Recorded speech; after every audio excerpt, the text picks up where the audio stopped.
So the stock market dropped a whole bunch on Friday. Do you know what I'm doing with my money?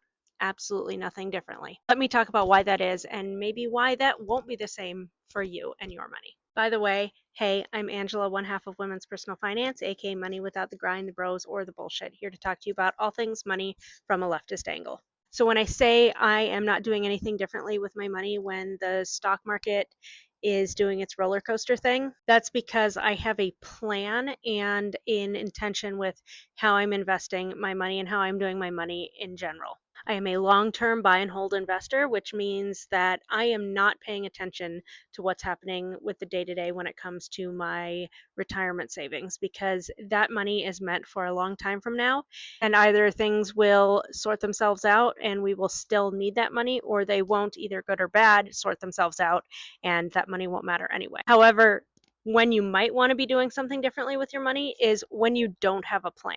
Have you thought about how long it is until you retire?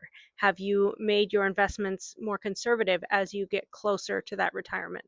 When I say I'm not doing anything differently with my money, I mean that I have a plan and I'm sticking to that plan regardless of the day to day. If you don't have a plan yet, let's make one now. Let's not make knee-jerk decisions. A whole lot of people took their money out of the market back in April when the tariff tantrums were first happening, and they lost a lot of money because they stayed out of the market or they got back in at a higher number. So all I'm asking of you is to make a plan and stick to it. If you do decide to change it later, make sure you're doing it with intention and not one day long specific fears. But no, I'm not going to tell you that you shouldn't worry right now because there's a whole lot of stuff to worry about.